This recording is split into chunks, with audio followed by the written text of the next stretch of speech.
This is a story I hold very dear to my heart, and it's a story about how I joined lemlist as their first employee, and how did we grew together basically from 0 to 13.5 million in ARR, which was the point where I left the company, but the company continued to grow. So I'm going to share with you, how did I join, what do we do to get to the point where we got, and what were some obstacles and mistakes that we made along the way. So enjoy the story. So it all started really when I was working at one startup called Shift back in the day that was specific in terms of marketing. And I discovered that I want to do something a little bit different, but I didn't want to jump the gun. So I took my time to find the company. And the origin idea that I had in my mind was, can I find a company that's very early, in their journey, that has launched a product in an industry that I understand the overall concept of the product, that it has some sort of differentiation,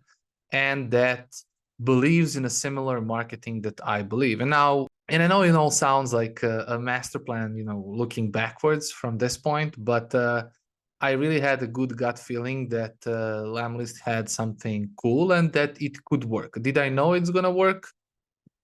Not really, but I believed in it. And I think that was, the most important factor that kind of decided. And so I thought it was funny to cold email tool founder.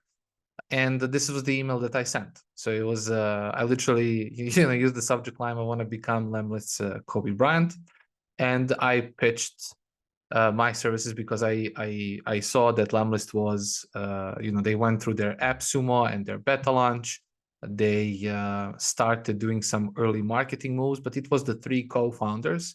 And I felt like, hey, I could join this team, potentially becoming an important factor in their growth, and have fun growing the company with them. And it didn't took long for Guillaume to respond. We kind of hopped on a call together, and I started freelancing basically. And I spent a couple of months freelancing before I officially joined full time, which was in March 2019.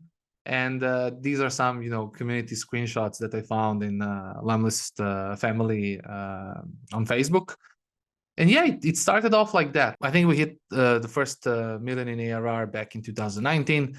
These are some screenshots from Paris and when we did our first team building in Belgrade, which is a city that I live in Serbia. And, like the things were falling in its, right place. Once we hit that 1 million, like we started attracting a lot of attention, making some noise. And I felt like, there's nothing stopping this train. you know. And then May 2021 was the point where we hit 10 million in ARR. One more time, we were completely bootstrapped, meaning that we didn't raise any capital. So we were, let's say, directors of our own journey. Like the company was running, you can see the pic of, my marketing team, excluding some maybe part-timers that we had here and then, depending on what time of year are we talking about. And 1 year later, more or less, in April 22 was the time where I decided to leave the company. People usually, another question that I get sometimes is, why did you quit such an amazing company? And I felt like it was truly, like it's no bullshit. It was time for a new challenge for me. I thought, hey, like, let me see if I can do something in another industry that I was curious about. And I gave lemlist almost 4 years of my life, which I thought it was a fair deal. And I truly gave this company everything I had. And I tried to, show them my appreciation for believing in me when I was very young and very inexperienced growth marketer. And, we kind of grew together. So all things said, I feel it was a great 4 years. And we were at 13.5 million ARR, growing 1 million in MRR a month, which was a bloody amazing milestone for me personally, for that to be my last month at lemlist. And obviously the company continued to grow, which is excellent because I'm a fan from the sidelines. And so this was like a little emotional / life roller coaster of my lemlist journey. But what I want to speak about here and what I want to show you is what did we actually do to get to this point and become a very reputable company in a very competitive space. And the way I structured this presentation is, first we're going to talk about some of the things that we did well and where we sucked on our road to 0 to 1. And then we're going to speak in the same tone about our journey going from 1 to 10. What were some moves that we made? Why did it work? What did we do? Well, and what were some of the mistakes that we made down the road? And finally, another cool question that I get sometimes is, what would I do anything differently if I had to go through the journey again? And I prepared some of the observations and ideas that could be useful for growth marketers worldwide. And so, starting like this, these were some of the things that were done. I already mentioned the 3 co-founders launched their lemlist bet on Product Hunt. They did the AppSumo launch in a pretty solid way, earning some early cash. They started building community, which was a marketing move that I very, very appreciated. The first, maybe the coolest thing I saw in marketing was this guest post that Guillaume did, because he knew that the lemlist blog didn't have traffic. Lemlist didn't have domain authority, really to like attract a lot of traffic to their website and to their blog. So he created this great story that not only had good product placement, but had evidence.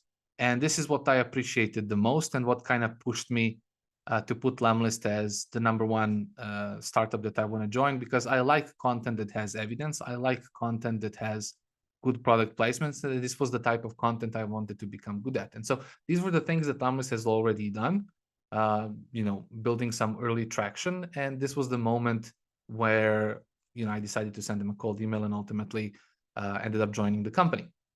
And so the first things that we kind of discussed, and obviously it wasn't done in a few days, it took us a few months to nail all this down, but we identified our key differentiation and positioning, which was a lot of companies, our competitors like Mailshake, Reply, Woodpecker, and a bunch of others, which was like a really saturated space.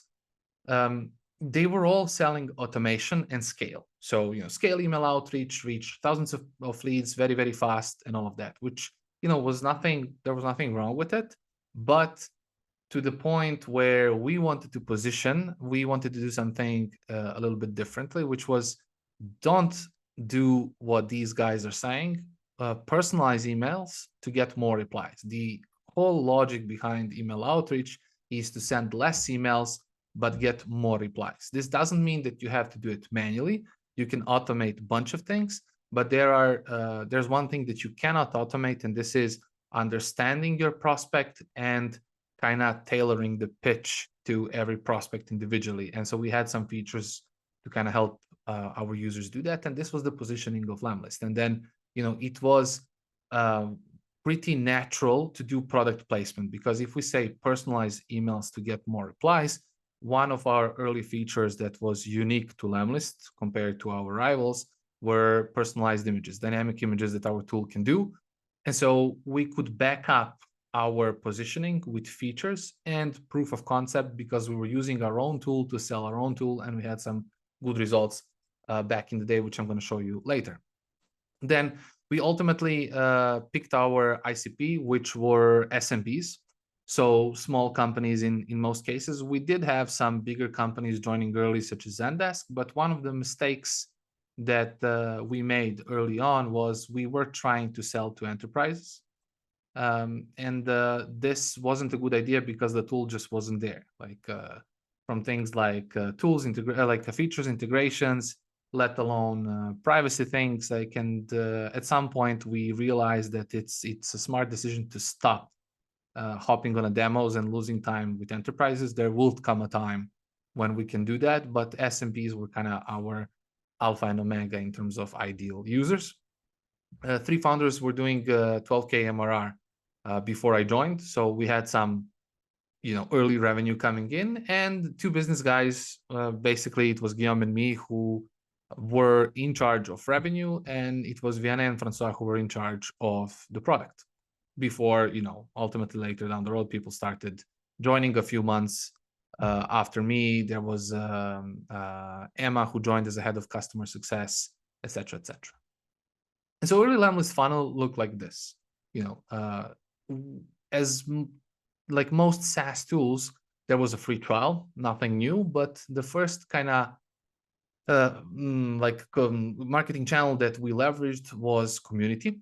And the way we kind of used community early on was to talk to our users about our product, to share some useful tips, announce some new features. As an early stage company, you want to get into the zone of speed where you're kind of shipping features at lightning speed as fast as you can, because no competitor will be standing still. And the faster you are and the cooler the features, the more strength you get on your growth path. But maybe the coolest thing that happened in the community back in the day was birth of our second most important product differentiator, which was Lemworm. So the ability to optimize your emails so they don't go to spam, they go to the primary tab, which was a very important thing. And so one of our community members and users of Lemlist, Baiha, posted the idea of users manually helping one another to warm up their email domains. And so what we did, we managed to launch Lemworm, and you can see how long it took. And so this is what I mean when it comes to speed. Your ability to ship features like this in the early stage of the product, even later, of course, but especially early stage, is very important. And so the dev team stopped working on features they were working at the moment and developed this. And you can see, how good of a reaction this was. Our users got access to this for free because we needed to validate that everything works properly, etc., etc. And it did, knock on wood. And we ultimately turned this into a great differentiator for us, which allowed us to acquire more users and grow our revenue. Then the other one was content, which was also a very important thing for us. And so content we started to ship early, like on social media. This was some of the early things I did even as a freelancer. We posted a bunch of memes, like humor, because my thought process behind this was we don't have like strong social media channels yet, and we can't spend a lot of time on social media because we have bigger fish to fry. And so I thought that memes and humor, but still very relevant to the cold email world, can be our way to get some extra attention. You can see some of the memes got a very nice engagement overall. And so this was something that was done as a, let's say, a side hustle in the marketing department. More importantly, and you can see these screenshots even don't have images anymore, but these were some early articles that we did. And I think this was, looking back, one of the first mistakes that we made, because we were writing content basically like any topic that would come to mind. Our in-depth look at email personalization and cold outreach, or 7 email outreach myths you should never ever believe. Even though I think the second one was a little bit interesting, the headlines, as you can see, are not that on point, in my opinion, and they were really top of the funnel, which means product placement wasn't as strong as I would have liked. And we were kind of shifting from topics. Then we would write something on LinkedIn, on prospecting, etc., etc. And so we were literally like improvising our content roadmap. And in my opinion, we didn't really treat every article as a sales ad, which means that we didn't have proper product placement. And when I say, like, this is a famous quote from the CMO of Ahrefs that I use frequently, Tim Solo. I think you need to treat every article as a sales ad, but not in an aggressive way. The way to do that is, the second thing on this slide, which is like picking topics that are high priority. This means that we need to attack pain points, which in our case were low reply rates, and later your emails going to spam, and then speak about these pain points and offer solutions plus evidence how this can be fixed, and positioning our features on top of it. And the last thing that made this early content efforts of ours a mistake were that we didn't really treat distribution as fearlessly as we did later down the road, because I think, like, in general, 49% of the work is content creation, but 51% of the work is distribution, especially early on, because you don't have SEO, you don't have strong personal brands in most of the cases, you don't have really distribution channels that will attract the audience. Like, you kind of built a house, but you didn't build a door. And so these were the three mistakes that we made, and luckily we kind of understood that these were mistakes, and we cracked our content code, which was, we want to create articles that in 99% of the cases were cold email templates. Like, that's literally all that we done. You can see like 7 cold email templates and why they worked. 38% reply rate email template, how to get featured on podcasts. So we could package cold email templates because we were running multiple campaigns all the time, whether it's like sales campaigns, networking campaigns, partnership campaigns, integration campaigns. Like, there's like a bunch of campaigns that we were always using our tool to sell our own tool. Plus, both Guillaume and I, Guillaume was running his own outreach agency before creating lemlist. I was doing outreach for Shift back when I was working for them, and so we also had like a bunch of stories and examples that we could tell and show to people. And one of the unique differentiation points of our content was that we were really transparent, like literally like glass, because we showed all the templates, we showed the results, we showed the mistakes. Like, anybody could, literally our competitor could come to our blog and use, it wasn't a fear for us, because we thought, hey, like, anybody can, take our template, but we're constantly iterating and optimizing our templates. We're doing the prospecting. We were really careful how we target, our potential customers, etc., etc. And so this became something that our users really appreciated. And if you think about it, it also helps user acquisition, but user retention at the same time, because it attracts new users to come in and create free trial accounts and ultimately become paid users. But it also helps lower churn, because we're constantly giving our users who might not be having good reply rates to begin with ideas how to level up. And even if they have a good reply rate, they also got some like additional ideas to scale email outreach efforts even more. And if you think about it, like in terms of like positioning, lemlist was doing Guillaume was doing lemlist template of the week. So every week he launched a new template. The most famous one was the coffee cup. And a little side joke, like, we were actually getting emails from other people who were selling us their tools with Guillaume's images in it, because they didn't really change it, which was really funny. But like, lemlist template of the week was something that gave us a lot of success, and where we could showcase the full power and the true potential of lemlist for any organization doing outreach. We were doing our own outreach documentary series in a way, because we were sharing our own outreach templates. So we would say, hey, here's how we went from 1% to a 21% reply rate, and to bring users in lemlist to grow to X amount of revenue, etc., etc. And we were doing a bunch of listicles, like you've seen in the previous slides, like 10 outreach templates for startups, etc. Right? And so you could package these in different formats to keep things really interesting.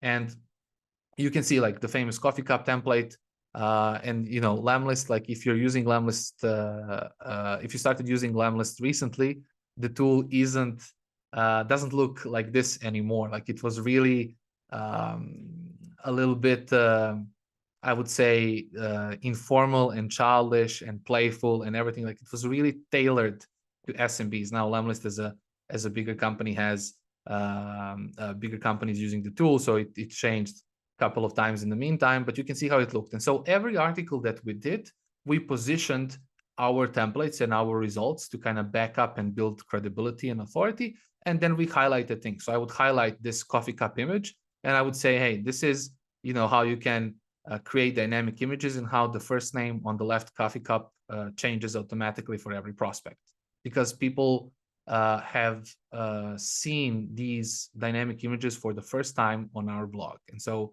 this is the way we've kind of done product placement. And the tip that I can give you is this is how you make every content become like a sales ad when you package it with direct product placement that you truly understand, but you tell it in a story. Like, how did I go from 0% reply rate to 10% reply rate?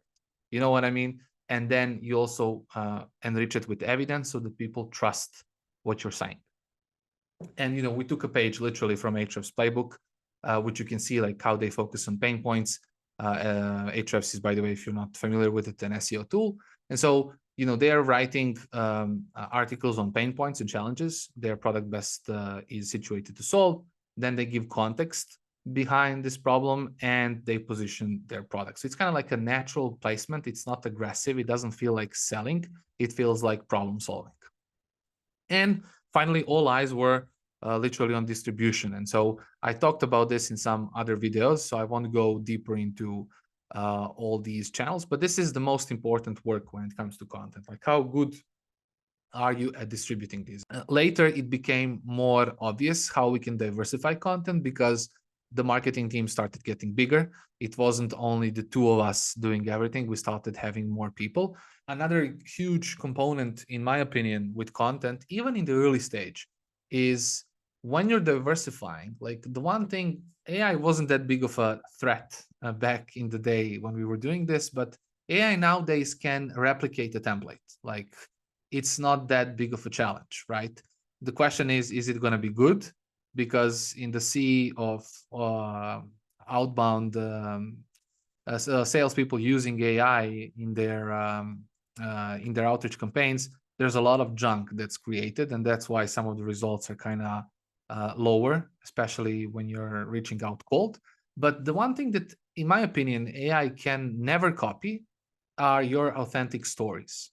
And authentic stories for lemlist were how did we grew from 0 to 1 million, which now live on the Lampire blog, but you can check them out. Obviously, you have them in different phases, but we could like tell some cool, relatable stories because our users were also startups and small companies and medium-sized companies that were trying to grow. So even though this is not an article about cold emails was still a small part of it where we can also speak about the tool. And the thing is, like, these articles are the ones that can get you high awareness and also some leads, because you are building, no matter how cliche it sounds to some people, you are building a tight bond with somebody. Because I think one of the key defensibilities to have as a marketer and as a company nowadays is your relationship with the users and whether the people like and respect you. I feel that some users that I know that I brought to lemlist personally through my networking efforts and everything, I know for a fact they didn't churn from lemlist, even though our competitors had better features for them, because they had a good relationship with me, good relationship with Guillaume. They respected the value we were bringing to the market, etc., etc. So I feel this is another layer of content that you want to do, some authentic stories. And sometimes the story can be, how did we grow to this? How did we solve the biggest mistake XYZ? Like, there's a bunch of cool. How did we make Lime warm? It was a fantastic story to share, and our users were part of it. And so this was the content. And the final piece of the marketing funnel were placements. And placements, I started pushing a lot of our podcast campaigns, putting Guillaume on SaaS podcasts to kind of increase our awareness and awareness of our CEO. We were doing a lot of guest posts, a lot of backlinks, a lot of stuff. And so the idea with placements is you, as a part of the deal, you give a very good piece of content for somebody to publish on their ecosystem. And as in return, you get access to their distribution. And so this was the thing that we did a lot. And it kind of helped us create great word of mouth in the process.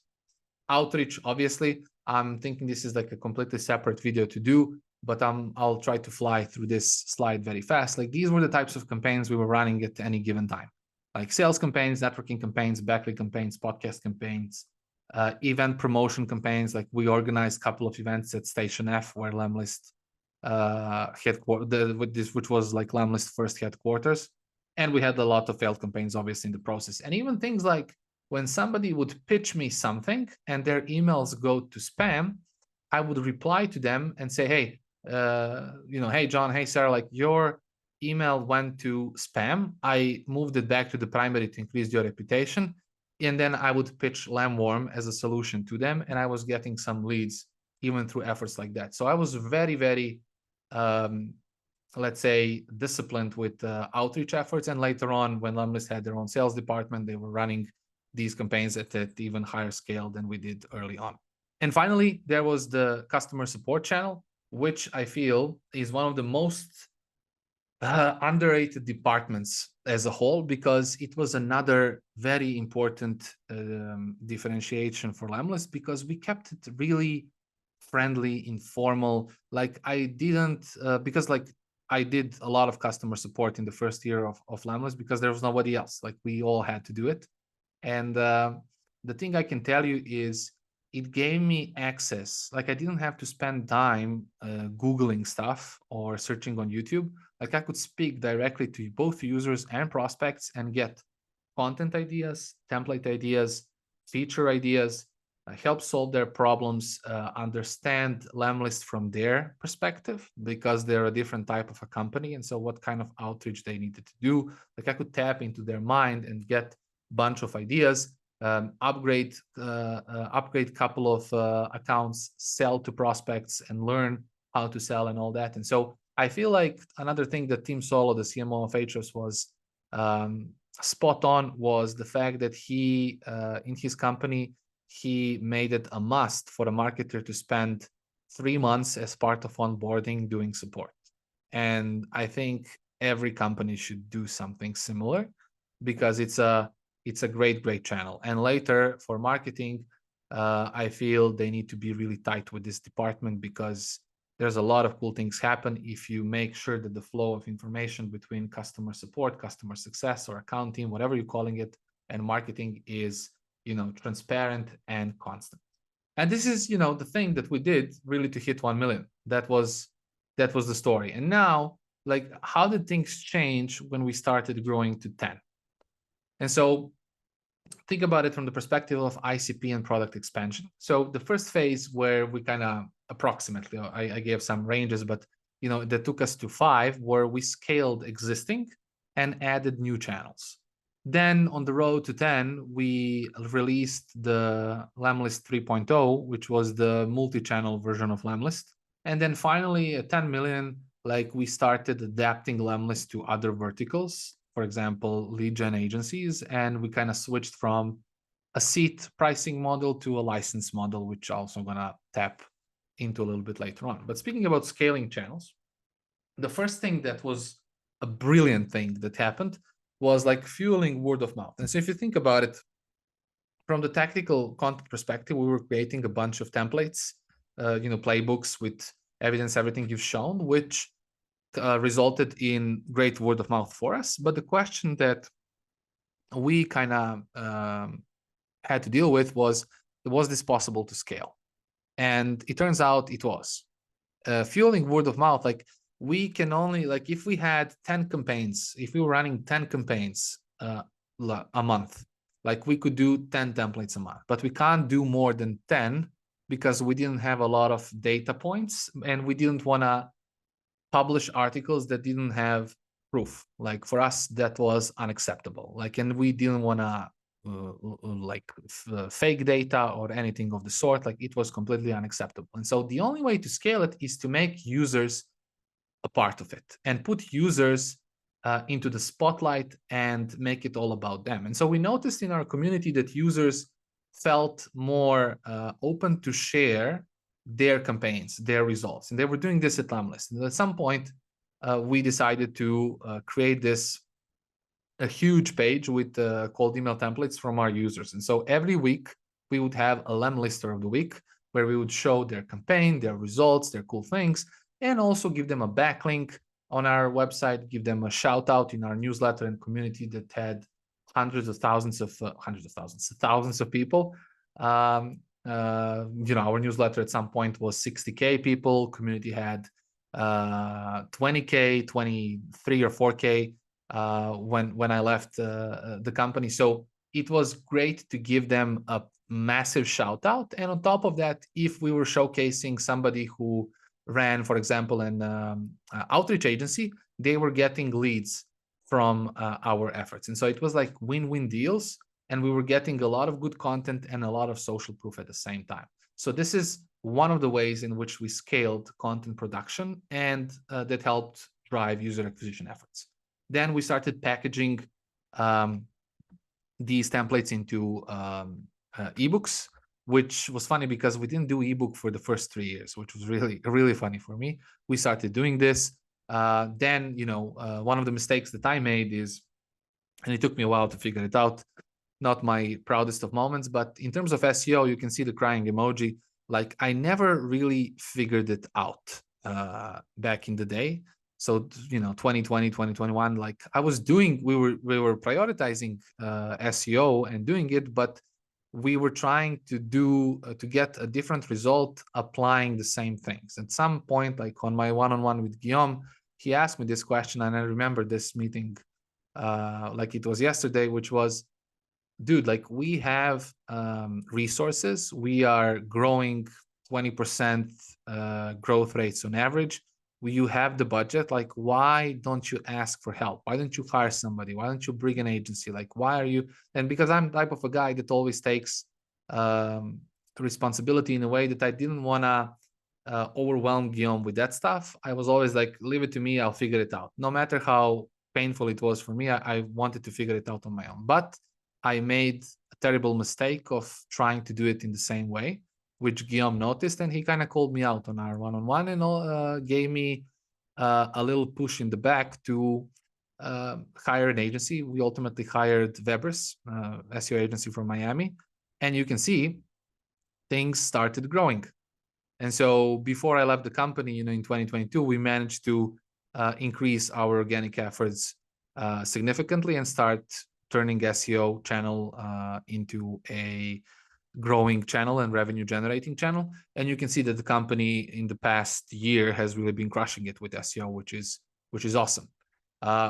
G was the one who opened LinkedIn as a channel, meaning he started building his personal brand, which our company followed. So we had a bunch of profiles, including Ilya, including Simon, including Naja, including Rox, including me, including a lot of other people who were posting as well. Some of the profiles were big, some of the profiles were smaller, but as a whole, when we did it as a team, we managed to increase our reach, increase our awareness. And this is an example how did we promote our ebook that I showed you a few slides ago. And you can see the type of, obviously, these were the 3 strongest LinkedIn profiles back in the day, so their results were great. The rest of us had a little bit lower results, but still, as a whole, this was a great distribution channel for us. And G was the one who kind of set an example with LinkedIn, and the rest of the team followed. And I think, looking back at keys to the LinkedIn victory, there was a great post from CEO of Cold IQ. This game is all about discipline. Like I think like one of the key components of it, and sometimes my clients ask me this question, which is your company doesn't own your employees' profiles. Like you can't push them to post sales stuff and write about your company overall. Most of the employees won't be in your company forever. And so I think the key thing here is people need to figure out what they want from their LinkedIn. And then from time to time, they would include, your product, your company, your feature, or, your promotion or whatever, but it's not all they need to do. So it's very important to remember that. Another component is, in my experience, you can't motivate the unmotivated. If somebody doesn't have an idea how to, or doesn't have a desire to do LinkedIn, and it has very clear arguments why they don't want to do it in the first place, it's bad to push them to do it, because it's like pushing me to go to the gym and I don't want to train. Like, until I have my own internal motivation, and more importantly, that motivation turns into discipline, because I'm not motivated every day. I need to be disciplined every day. Like that's something to keep in mind on the top level, in my opinion. And you keep learning from the best. I think a bunch of posts you're going to do, you're not going to be happy with them. And so somebody like Dina Town, formerly Chelakovic, you have lemlist course that's completely free with all the LinkedIn kind of know-how and knowledge. If you want to check it out, you have guys like Matt Lakayev, Rand Fishkin, Sarah. So there's like a bunch of people you can learn from, turn their posts into templates, and then additionally modify them to be a little bit closer to you and what you're speaking about. And you start kind of growing your LinkedIn. We double down on our placements. So remember, we've done podcasts and things like that. And so I started putting everybody on podcasts, like me, our head of sales, Nadja, a bunch of people, everybody who wanted to do it. There was always a place, but the people who did it most were the heads of departments. And it turned out to be another great awareness channel for us. And this is how we scaled podcasts. But another channel that was really fascinating to me were webinars. And so we started doing, Ilya, who was our head of community back at the time. So he started doing these events in the community all the time. So these were our owned, promoted through our own channels. But we also joined a lot of other webinars. And so this is an example that I did. And I think with these types of webinars, you wanna first and foremost, like let's say that the webinar is about cold email templates like this one. And so you can see that I'm teasing it in a way, and even in our promotion efforts, both from Andre and myself, like there was always evidence. The webinar itself was focused on depth. So I didn't spend 40 minutes talking and giving people motivation and showing them some top of the funnel stuff. This is, for me, I don't like that type of content, me personally. But more importantly, I wanted to go really in depth around cold email templates, give a couple of examples, explain some of the things that are good, explain some of the things that didn't work in my experience, in experience of our users, and highlight evidence on top of it. And so product placement really came naturally. And you can see one of the examples from my LinkedIn. Like I really had good response, and talk to a bunch of people after every webinar, and everybody did. Like you can think of it from another version of our LinkedIn channel. So whenever Guillaume goes on a webinar or on a podcast, this happens at a very high level. Whenever heads of departments, including myself, go, this adds another layer of awareness and people getting to know us, and users enjoying the events, etc., etc. And one advice that I can give you, and you kind of think about it from the webinar perspective, this is what I call like Justice League or Avengers principle. Basically, there's, one picture is Batman and Superman. Like Andre and myself, like we had similar distribution power, like the webinar, this one that I'm talking about, like we had similar distribution power. But even let's imagine that I was early stage back then. And so in this case, Andre would be Iron Man and I would be Spider-Man, that, I'm like this up and coming tool in the market. And Andre is a very recognizable person in the sales space. And so we could do a fantastic webinar together where the deal is I'm going to add and trade good content for his distribution channel. And so I kind of use I can use this even if I'm an early stage company or already a well-situated company as part of our marketing efforts to educate, acquire, and retain users. Well, becoming a media company was also one of the key things that we did, because we started having a bunch of YouTube channels. You can see that Nadia and Simon, who were doing sales, they had their own YouTube channel. Guillaume had their own YouTube channel.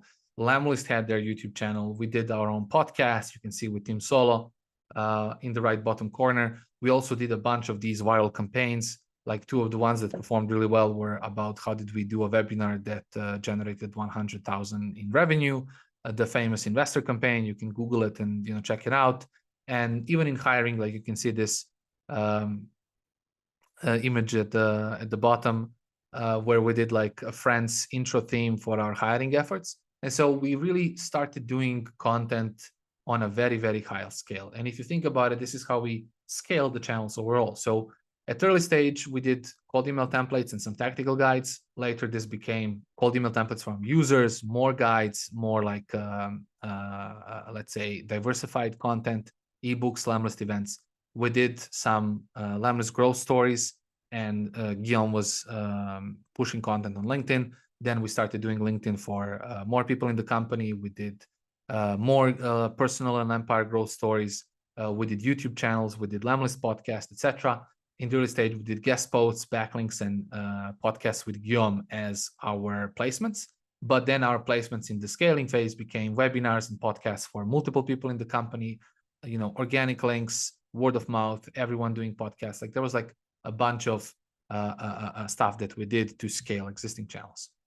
Okay, so we finished talking about scaling existing and adding new channels. Let's talk about leveling up our product and how did we launch a new version of the product. So originally lemlist was, as you know, like a cold email outreach tool, and later it became a multi-channel tool, being like making users able to send messages, emails, and everything via different channels, including stuff like LinkedIn, cold calling, etc. And so for us going multi-channel, we had some reservations. Like we knew we want to do it. The question is, how did we want to do it? And so we used this tool called Viper, which was a very decent tool that allowed us to gamify this launch a little bit. And so when the time to launch our beta arrived, we used our own infrastructure, so the community and the newsletter, to as well as I think LinkedIn, if I recall correctly, but to get some early users in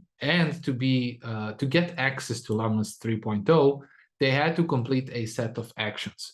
Set of actions meaning like acquire 100 points really, and different actions gave you different amounts of points. And so the actions that gave you most points were the ones that helped us create buzz. So if somebody would share the launch of lemlist multi-channel on LinkedIn, that would give you a lot of points. If somebody left a review for lemlist, that gave a lot of points, because back in the day, we only had reviews at Capterra. And so I was thinking maybe we should get reviews on different platforms. We started with G2. Once we had enough reviews on G2, we moved it to Google reviews, etc.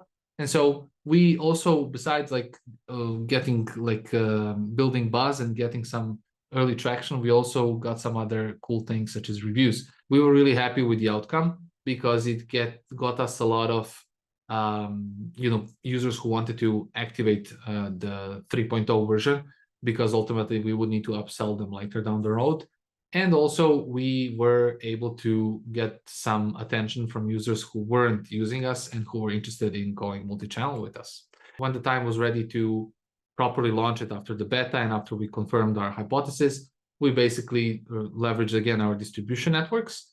We also launched in external communities, and we launched on Product Hunt, which was a very successful launch. We were product of the day, fifth product of the day, but this was due to a situation that we had during the launch. We were number one, and then later we got demoted to number 5, but that's a story for another time. And later we were also upselling. We started upselling in the tool. This is a screenshot from, I think, an existing version of the tool. It was a little bit different back in the day, but we started anybody who was on the cold email plan. So we started upselling in a product-led fashion within the tool ourselves. And so we could show that there's possibility to do some LinkedIn actions, but it was locked because they need to switch to a higher tier. And so this is how we started introducing the 3.0 version, right? And if you think about it, like that was the multi-channel launch. And you can see how the product marketing component is a very essential component of marketing, which was one of my a little regrets I'm going to talk about in a few minutes. Then the next component was, okay, now we want to adjust our tool to agencies, and we had to make some tough decisions. So we had to spend and invest a lot in the dev department in terms of number of developers and time working on this. We had to switch our pricing model because we couldn't really charge per seat. Agencies were a little bit different, so we ultimately switched to the license model. And the thing with this one is, expanding the ICP, like I said, it required a lot of cross-departmental effort. And for us, I think because we never did such a thing, we were a little bit lost because we had some internal, I don't want to call them arguments, but internal misalignments into we wanted to do it a little bit differently from the engineering perspective, from the marketing perspective, from the overall perspective. And switching from user to a license model proved to be a little bit more difficult than it was. But ultimately, we went back to our, the way we always launch tools. So marketing took over the beta launch, and then later on we had the official launch. Beta launch was, like I said, a little bit messy, but ultimately as a team we kind of pushed it through and ironed out all the difficulties. And when we did the official launch, it was pretty successful. So ultimately, when we did launch the beta, I think we got allowed 600 and 650 agencies who were interested in using and trying out the agency features. And the only two channels I used for the beta, because it was really like a soft beta launch, I used the community newsletter, and this was the amount of leads that I got. But then I had like a brainwave, considering that I was getting more enthusiastic about product marketing and product-led motions. I started like looking at the tools such as Ahrefs, which is the number one, and I like that banner that kind of announced cool things within the tool, because we had a lot of free trial users on a weekly and monthly basis, and plus we told the paid users along with it. I wanted to turn our app and our product into a distribution channel, and I didn't want to use a third-party tool, those small notifications somewhere where you can't really fully see them sometimes. I wanted to make it a little bit more exciting. I was looking at Calendly, which our sales team were using a lot, and I liked those multiple calendars and how it was kind of structured. And plus, we had a bunch of content. And so ultimately, we came like to a solution where I created this in-app homepage within the tool itself that comprised of these. Like the screenshot is not really legit because I took a couple of them, but how this is, some of the screenshots are from right now. The original version was a little bit different, but effectively what I wanted to have is like a news banner where I can announce future features and some other cool things that were happening.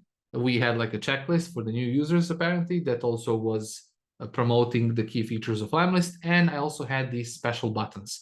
And among other things, back in the day, the special button was you an agency who wants to do X, click here, to book your one-on-one call. And so my idea of qualifying users was all the free trial users, the thousands of free trial users on a monthly level who were getting in the product, I wanted to qualify them and send them to the sales team and use our product to, sell our product in a way, if this makes sense. And then below, we also had this content syndication. And so this experiment in 1 month brought more leads than, so I think it was like 670 agency leads compared to the 3 months promotion through newsletter and community, which is for me mind-blowing. And so I went from really being like a worried Tommy Shelby here to being a more satisfied version of it.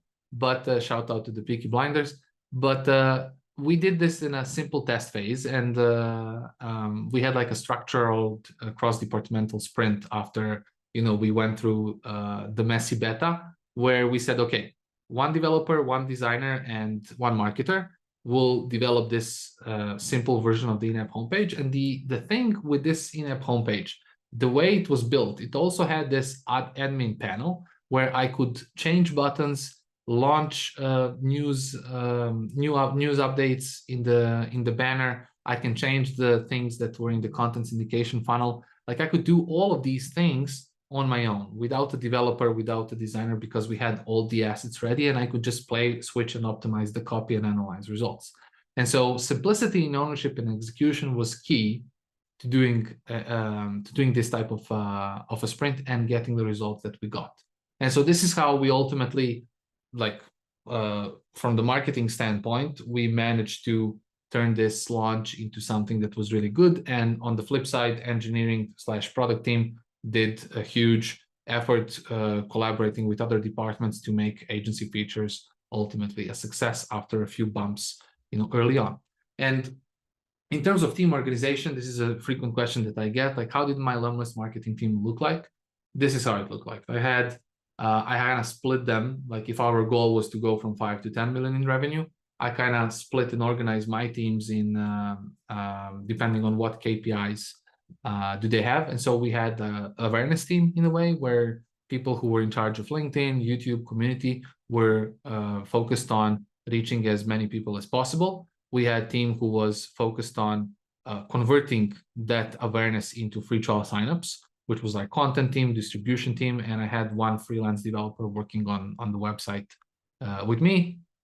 We were obviously collaborating with sales and customer success here a lot. And then, on the conversion end and the retention end, we had product marketing owner, we had cross-departmental collaboration with tech team, such as the one we had with an agency, and we also had video and design team to support us across all these stages. And so this was basically the setup of the marketing team. And so this is how we kind of crossed the 10 million and the things that we did that kind of proved to be successful. And so, which brings us to the final chapter, which is looking backwards, would I do anything differently?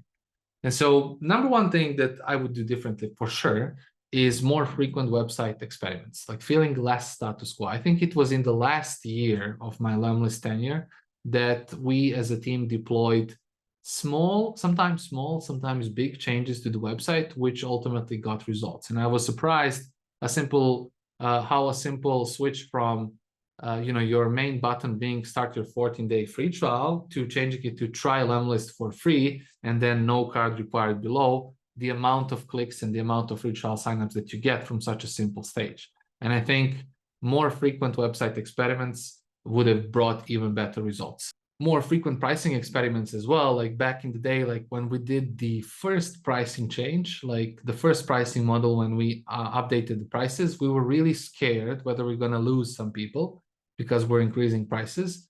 Obviously, we didn't increase it for the existing users, only for the new users from that moment forward, but we just increased our revenue. And so sometimes like I feel that founders and marketers and everybody in the company, we sometimes are a little bit hesitant and we downgrade the value of our product early on just because we want to get as many users possible. And so I feel monetization as a whole, we didn't do nearly as many experiments as I would like to do, considering how I've seen them work at some of the projects I was recently involved in. So that's another thing. I think I would also like to have had a paid ads person somewhere when we crossed, I think, 3 or 4 million in revenue. I feel like we should have started building an ads department because, I think we were too proud of organic and we felt like ads, we don't really need them. It's just gonna sink a hole in our marketing budget. But considering that we had a lot of, like even a simple thing, like we had a lot of organic posts that went viral or at least semi-viral. And I've been thinking, like, imagine if we had like a person who was really good with ads, who would just boost that with great targeting, because we already have validation that this content performed organically. If we do the targeting right with paid ads, it would definitely work and increase, awareness and the amount of leads and everything. And so the only thing that we needed was the person to do these ads. We did some light experimentations ourselves, but because we were no paid ads expert, they sucked.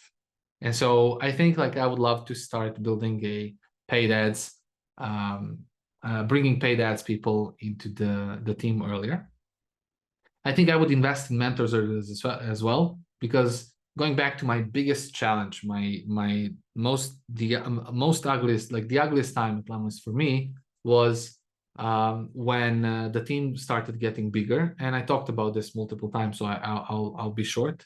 So at moments like this is Fernando Alonso, by the way, losing his third title in 2010 in the last race of the season. So it didn't feel like that, but it really sucked. The feeling that I had in my mind was I felt like I was letting the team down, because for me, it was tough to go from being fully operational to now having a team that I must support and accomplish KPIs through them. And the way that I solved it was through working with a mentor for 2 months. It was another idea of Guillaume back in the day, because that was also the time when our relationship was the tightest as well. Because on one hand, I wasn't the leader I was supposed to be, On the flip side, he was also micromanaging stuff a lot as a leader. And we were growing, so the issue wasn't the revenue and everything, but the issue was, how do we scale things and how do we optimize the marketing department, level up a little bit our relationship and everything. And so he brought one person who was the head of growth of a company a few years ahead of me,